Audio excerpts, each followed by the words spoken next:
हाय दोस्तों, तो आज हम मध्य प्रदेश सामान्य ज्ञान में दो जो है जनजातियों के बारे में पढ़ेंगे, भील और गौड़ इस लेक्चर में। बाकी अगले लेक्चर में जो है हम आगे की मध्य प्रदेश की जनजातियों के बारे में जो है पढ़ेंगे।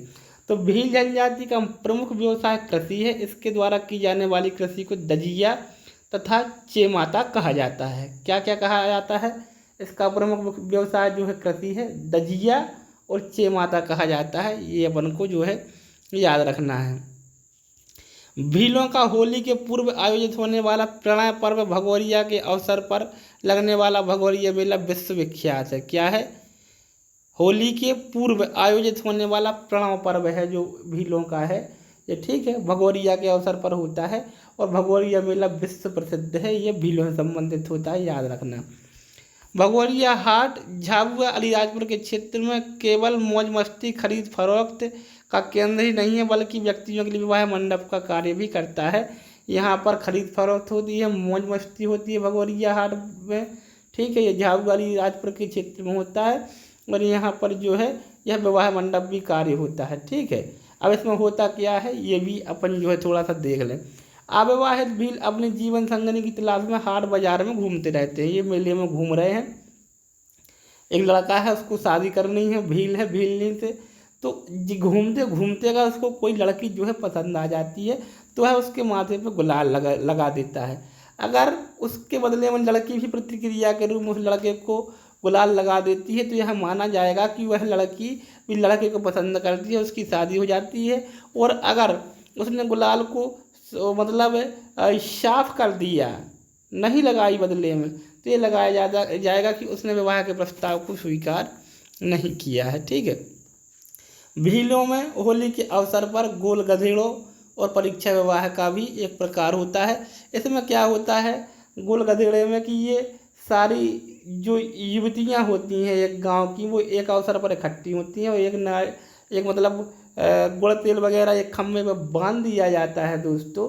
और उसको सारी लड़कियां, जो लड़का मतलब शादी का इच्छुक होता है, वो उस पर चढ़ के और उसको वो जो सामान उस पर बंधा होता है उसको लाना पड़ता है। और सारी लड़कियां झुंड बना के नाचेंगी और उसको मारेंगी, इसमें डंडों से पीटना, कपड़े फाड़ना, सब कुछ जो है इसमें आता है। और अगर इस सब बाधाओं के बाद वो उस सामान को लेके आ जाता है तो फिर वो जिस लड़की के साथ बोलेगा उस लड़की के साथ जो है गांव वाले उसका विवाह कर देते हैं। गोल गधेड़ा होता है, ठीक है।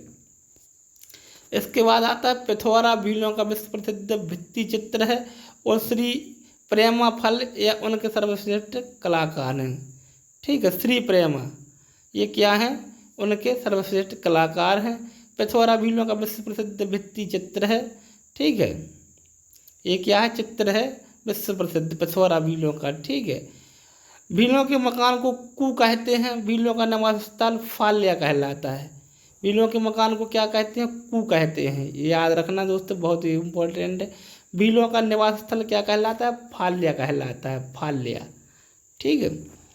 भील पुरुष लंगोटी तथा सिर पर साफा बांधते हैं, जबकि महिलाएं अंगरखा नामक पहनावा पहनती हैं। क्या लंगोटी पहनते हैं पुरुष और सिर पर साफा बांधते हैं, और महिलाएं क्या पहनती हैं? अंगरखा नामक पहनावा पहनती हैं, ठीक है। बदबू माधव भगत व्यक्ति इस जनजातियों में सबसे पवित्र व्यक्ति माना जाता है। भगत व्यक्ति, माधवी और बदबू ये क्या माने जाते हैं? सबसे पवित्र माने जाते हैं दोस्तों। अगर इसमें कहीं भी मिसप्रिंट हो और अगर आपको लगता है कि ये शब्द यहाँ पर नहीं होना चाहिए तो आप इसको ट्रेस भी कर सकते हैं और अपने हिसाब से जो है देख सकते हैं, क्योंकि 100% मतलब गारंटी किसी की नहीं होती है। टाइपिंग में भी इधर उधर जो है हो सकता है। इनके सबसे महत्वपूर्ण तथा शक्तिशाली देवता राजपंथा होते हैं। कौन होते हैं? राजपंथा इनके जो है सबसे शक्तिशाली व्यक्ति होते हैं भीलों के। भील जनजाति में टंटिया भील, रघुनाथ मंडलोई तथा भीमा नामक जैसे महानायक भी हुए जिन्होंने अंग्रेजों के विरुद्ध संघर्ष किया। कौन कौन? टंटिया भील, रघुनाथ मंडलोई तथा भीमा नायक जैसे भी कई वीर हुए हैं जिन्होंने अंग्रेजों के विरुद्ध लड़ाई लड़ी। भील प्रायः ताड़ी पीना तथा मक्का खाना पसंद करते हैं। भीलों को मामा संबोधन अच्छा लगता है। भील क्या करते हैं? ताड़ी पीना और मक्का खाना बहुत पसंद करते हैं, ठीक है। और उनसे कोई मामा बोल दे तो वाह यार, ने तो मज़ा ही आ जाता है भील मामा को। इसके बाद आता है भीलों द्वारा होली के समय किया जाने वाला भगोरी नृत्य दर्शनीय होता है। जो भगोरी या डांस होता है भीलों का होली के समय, ये देखने लायक होता है। कभी मौका मिले तो आप भी जरूर देखना। झाबुआ जिले में भील जनजाति में दापा प्रथा, दहेज प्रथा का प्रचलन है। इस प्रथा में वर पक्ष को वधु पक्ष के लिए दहेज दिया जाता है। ठीक है, वर पक्ष देता है, वधु पक्ष के लिए दहेज देता है। ये क्या है, झाबुआ जिले में है, भील जनजाति में दापा प्रथा कहलाती है या दहेज प्रथा इसको अपन कहते हैं। अब आती है गोंड जनजाति के बारे में अपन थोड़ा सा जो है हम और आप जो है चर्चा करेंगे। गोंड जनजाति भारत की सबसे बड़ी तथा मध्य प्रदेश की दूसरी सबसे बड़ी जनजाति है। भारत की सबसे बड़ी जनजाति है गोंड और मध्य प्रदेश की दूसरे नंबर की जनजाति जो है। ठीक है, गोंड शब्द की उत्पत्ति तेलुगु भाषा के कोड़ से शब्द से हुई है। कोड़ से शब्द से इसकी हुई है, कोड़ से। इसका अर्थ होता है पहाड़, अर्थात वह जनजाति पर्वतीय क्षेत्र में निवास करती हैं। इसके फलस्वरूप इन्हें गोंड की संज्ञा दी गई है। ठीक है, पर्वत में क्षेत्र में निवास करने के कारण ये गोंड कहलाती है। ठीक है, और तेलुगु भाषा के शब्द से गोंड की उत्पत्ति हुई है, कोड़ से। ये हमें याद कर लेना है। यह जनजाति मुख्य रूप से नर्मदा के दोनों किनारों पर बिंद और सतपुड़ा अंचल में घने रूप में बसी हुई है। यह मध्य प्रदेश में कहाँ बसी हुई जनजाति मुख्य रूप से नर्मदा के दोनों किनारे, इस किनारे उस किनारे, बिंद और सतपुड़ा अंचल में घने रूप से बसी हुई, सबसे ज़्यादा यहाँ पर जो है बनी हुई। यह जनजाति बैतूल, छिंदवाड़ा, मंडला, बालाघाट, होशंगाबाद आदि जिलों में निवास करती है। कहाँ कहाँ ज़्यादा होते हैं गोंड? बैतूल, छिंदवाड़ा, मंडला, बालाघाट, होशंगाबाद आदि जिलों में निवास करती हैं। इनमें अनेक प्रकार के विवाहों के जो है प्रचलन है। दूध लौटावा, इस विवाह प्रथा के अंतर्गत बुआ या मामा के लड़के या लड़कियाँ आपस में विवाह करते हैं। दूध लौटावा ऐसा होता है जैसे मान लो मामा के लड़के ने बुआ के यहाँ शादी हुई, मतलब भाई की बहन की, तो अब बुआ अपने लड़के की या लड़की की शादी उसके यहाँ करेगी अपने भाई की लड़का लड़की के साथ, क्योंकि ये दूध लौटावा कहलाता है कि आपका एक व्यक्ति हमारे घर में आया था, अब एक व्यक्ति हमारा तुम्हारे घर में जो है जाएगा। सेवा विवाह में वर वधु द्वारा वधु मूल्य नहीं चुकाने की स्थिति में वह भाभी ससुर के यहाँ सेवा करता है। ठीक है, जिससे खुश होकर उसे कन्या दे दी जाती था, वह व्यक्ति लामा नाई कहलाता है। ये भाभी नहीं, अब भावी होगा, भावी जो होने वाला। ठीक है, ठीक है, तो ससुर के यहाँ जो है सेवा करता है और उसे कन्या दे दी जाती है, वह व्यक्ति लामा नाई कहलाता है। क्या कहलाता है? लामा नाई। ठीक है, इसके अलावा पठौनी विवाह, चढ़ विवाह, लमसेना विवाह प्रचलित है। कौन कौन विवाह? पठौनी विवाह, चढ़ विवाह और लमसेना विवाह। ये अगला है, जीविकोपार्जन हेतु कृषि वनोपज के एकत्रित शिकार पर निर्भरता अधिक है। कहाँ है? कृषि वनोपज के एकत्रित शिकार पर निर्भरता अधिक है। काय पे है? शिकार पर ज़्यादा ये लोग निर्भर रहते हैं, शिकार करके ही अपना जो है भोजन बनाते हैं। ठीक है, वनोपज जैसे मान लो आंवला हो गया, कैंथा हो गया, तेंदुपत्ता हो गया, इन सब चीज़ों पर जो है ये निर्भर रहते हैं। ठीक है, गोंड कृषि करते हैं, जिसमें सरसों, साग सब्जी, कोदो, कुटकी तथा तम्बाकू लगाते हैं। क्या क्या लगाते हैं? गोंड कृषि जैसे सरसों की जो है खेती करते हैं, साग सब्जी लगाते हैं, कोदो, ठीक है, बुंदेली में से कुदई कहते हैं या कुटकी, तो तम्बाकू जो है ये लोग उगाते हैं। गोंड घोटुल प्रथा पाई जाती है। गोंडों में क्या पाई जाती है? घोटुल प्रथा पाई जाती है। यह एक संयुक्त आवास प्रथा है जिसमें लड़कियां साथ साथ रहते हैं। घोटुल प्रथा में क्या करते हैं? वो साथ साथ रहते हैं, लड़के और लड़कियां संयुक्त आवास में, तथा उन्हें विवाह की पूर्व आपस में प्रणय संबंध बनाने की स्वतंत्रता होती है।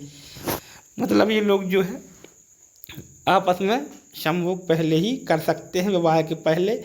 इस प्रथा में लड़के और लड़कियाँ एक साथ साथ रहते हैं, जिसे हम वर्तमान में लिव इन रिलेशनशिप जो कंसेप्ट आया है बड़े बड़े शहरों में, ये उनमें पहले से घोटुल के नाम से जाना जाता है। लिव इन रिलेशनशिप ही है एक प्रकार की।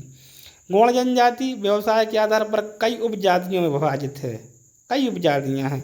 अगरिया यह लोहे का काम करने वाला वर्ग है। अगरिया क्या करते हैं? लोहे का काम। प्रधान होते हैं जिन्होंने पुजारी का काम करते हैं। गोंडों में क्या होते हैं? जो प्रधान होते हैं पुजारी का काम करते हैं। ओझा तांत्रिक क्रिया करने वाला वर्ग है। गोंडों में जो ओझा प्रजाति होती है वो क्या करती है? तांत्रिक काम करती है। 16 बढ़ैया काम करने वाला है। कोयला भूत स्नान नाचने गाने का काम करने वाला वर्ग है। ठीक है। कोयला भूतेश गौणों का सांस्कृतिक मेला मड़ई है। मध्य प्रदेश में मंडला की मलाई लोकप्रिय है। ठीक है, मेला मड़ई है इनका। ठीक है, बहुत ही शानदार है। मध्य प्रदेश के सबके बड़े हिस्से से में गोंड शासकों का साम्राज्य रहा है। गोंड यहाँ के राजा रहे हैं मध्य प्रदेश में बहुत पहले से। ये प्राचीन क्या है, गोंडवाना लैंड है, जिनमें प्रमुख रूप से रानी दुर्गावती, शंकर शाह, रघुनाथ शाह उल्लेखनीय है। कौन कौन से याद कर लो, इनमें से जरूर पूछा जाएगा दोस्तों। रानी दुर्गावती, शंकर शाह और रघुनाथ शाह उल्लेखनीय है। इनके प्रमुख देवता बड़ा देवता, ठीक है, ठाकुर देव, दूल्हा देव, नारायण देव आदि हैं। कौन कौन, बड़ा देव, ठाकुर देव, दूल्हा देव, नारायण देव आदि हैं।